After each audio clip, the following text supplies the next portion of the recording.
Good morning. This is Alexis Parker sitting in with Giovanni Gallucci and Chloe Dawn, and this is the Daily Trend Report. Morning, Alexis. Morning, both.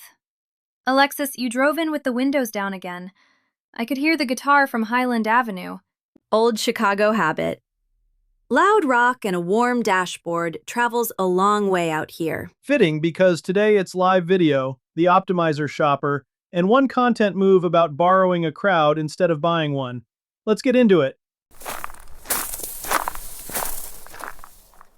So X shipped a thing on July 1st that I can't stop thinking about. It's called Live Studio, a full live streaming desk. Scheduling, thumbnails, real-time analytics, concurrent viewers by geography. And they parked $1 million behind it to pull streamers off YouTube and Twitch. Eddie and Travis both flagged it this morning, and they're right to. The money is the tell. When a platform stacks a payout pool behind one format, it's telling you the exact thing it's about to boost. And going live is gated behind the $3 premium tier. Which is nothing. That's the part operators sleep on. $3 a month buys you into a format the algorithm is actively subsidizing right now. Reach this cheap doesn't stay cheap. It never does. So the window is the whole story. The window is the whole story. And think about why X wants live. Live is unpolished. It holds people. You can't fake a live Q&A. In a year where every feed is drowning in synthetic content, the raw, in-the-moment thing is the scarce good. X knows it, and they're paying you to make it. I shot live music for years back in Chicago. Empty bottle, shoebuzz, all of it. And the reason a room stays is the mistake. The string that breaks, the between-song bit nobody planned. Polished loses the room. That's exactly it. A founder going live and fumbling an honest answer beats a produced spot every time this quarter. And the small operator has the edge because you're the person. You don't have to route a live stream through legal and 3 approvals. You just show up. And the analytics panel is quietly the best part. Concurrent viewers, where they're watching from, what device. That's free audience research. It's the research nobody's paying for. Run a live drop, watch which region leans in, and now you know where to point your next 3 posts. Live isn't only reach, it's a read on who's actually out there. What would a brand even go live about on day one, though? Keep it dead simple. A behind-the-line look, a small product drop, a weekly office hours where you answer whatever people bring. The format the algorithm's paying for is also the cheapest to make. You already know the answers, you just have to say them out loud. The risk is the replies going sideways in real time. Have a moderation plan and put a co-host in the chat. That's the whole insurance policy. Don't walk into a cold live room alone. And you don't need a studio for any of it. A phone, decent light, one person who cares. Give us the 3, Gio. 3 moves before we move on. 1. Book a standing weekly live segment on X this month while the payouts are fresh and the lane is still thin. Same day, same time, so people can actually find it. 2. Put the founder's face on it, not a brand logo. Answer real questions live. The unrehearsed answer is the content, so stop scripting it. 3. Clip the best 90 seconds after and post it everywhere else. 1 live hour feeds a whole week of short form. So the new consumer dropped its mid-year report, and one number stuck with me. About 1/3 of Americans say they're in optimization mode. This isn't the old wellness vibes shopper. They want a result they can actually feel. Travis had the survey. More than 3,000 people. And the read underneath the headline matters more than the headline. This shopper reads the back of the pack before they ever read your caption. Peptides and protein are the 2 words they're chasing right now. For now. And Ennie's report flagged the backlash that's already building. Protein in everything is peaking. The next move is people getting suspicious of a protein-dusted snack and pivoting back to whole food they actually recognize on site. So the easy label win is closing. It's closing fast. You can't win an optimizer with a soft word like natural or clean. That slides right off them. They want to know what the ingredient does, how much of it's in there, and why it matters to their day. Which makes it a content problem, not a formula problem. It's a content problem. And here's where the independent brand wins outright. The founder who actually formulated the thing can explain the 3rd ingredient better than any big food committee reading off a brief. That knowledge is the entire edge. It can't be faked. The big guys will answer this with a press release about sustainable sourcing. Let them. You answer it with your own face and a real number. An optimizer can smell the difference between a brand that knows its own product cold and one performing wellness for the camera. It's like a garment tag, honestly. The optimizer reads your label the way I read a seam. If the make is cheap, no amount of styling saves it. That's a good frame.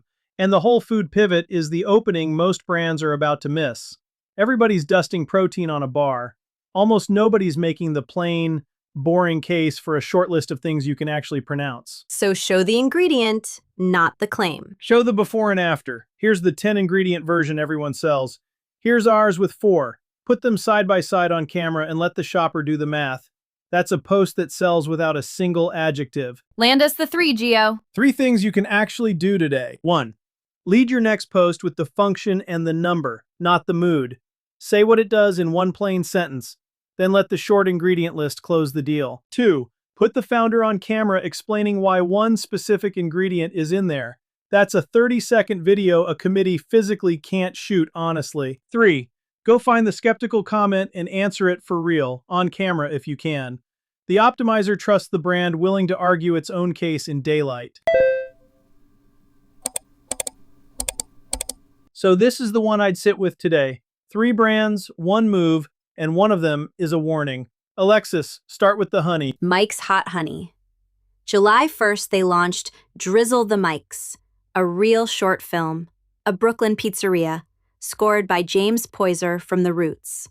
Then they extended it into a match-day tie-in with Chicago Fire, a drizzle cam, player content, the whole thing. And that's a mid-size condiment brand. No mega budget. They didn't buy the World Cup. They attached to soccer with actual craft and let the culture pull them in. That's the small operator playbook. Borrow the relevance instead of renting the reach. Barrow ran a version of it too. Tom Holland's non-alcoholic beer brought a shake to Barry's Fuel bars and ran founder events with Chase during Wimbledon week. Same logic. Bureau told Inc. they want a triple revenue in a down beer market, and they're doing it on partner audiences, not paid reach. The gym crowd and the lounge crowd are already assembled and already qualified for a drink like that. You borrow them. And then there's the one that didn't work. Dove Men Plus Care. Unilever ran a whole reformulation launch as a Strava fitness challenge, and the read from Eddie and Travis was the same. Novelty isn't fit. Runners logging miles didn't ask for a body wash reformulation inside their training app. So the line between Mike's and Dove is what exactly? Whether the audience was actually there for you. Soccer fans came for the match, and a honey brand brought something fun to it. Strava runners came to run. A mega brand like Unilever can eat that miss. You can't. So pick the room where your thing genuinely belongs. Borrow the crowd, don't crash the party. That's the whole thing. And the craft part isn't expensive. Mike's shot 1 good film and 1 match day cam. A small brand can do a single honest collaboration with 1 aligned partner and get more out of it than a month of ad spend. How's this different from just paying an influencer, though? A paid influencer rents you a face for 1 post. A real partnership hands you a whole room that already trusts the host. Barrow didn't buy a Barry's ad. They put the product inside the Barry's experience, so the trust transfers instead of the impression. And you vet the room how? Ask 1 question. Would my buyer already be standing here without me? If the answer's yes, you've got a partnership. If you've to drag them in, you're buying an ad and calling it a collab. Give us the 3, Gio. Here's what to actually do with all of that. 1. Find 1 brand or community whose audience already shares your buyer. A gym, a shop, a local team. Build a real activation with them, not a logo swap. 2. Attach to a cultural moment with craft, not a hashtag. Make one thing worth watching that lives inside the moment, the way the Honey brand did. 3. Before you post into any borrowed room, ask if those people came for something you can genuinely add to. If they didn't, it reads as crashing, and it flops. That's the show. If your brand's got a real point of view and nobody's helping you get it in front of people, that's the work I do. Organic social strategy for operators who'd rather sound like a person than a press release, plus the content engine to run it. If that's you, come find me at gallucci.net or DM at gallucci.net on Instagram or LinkedIn. Talk tomorrow.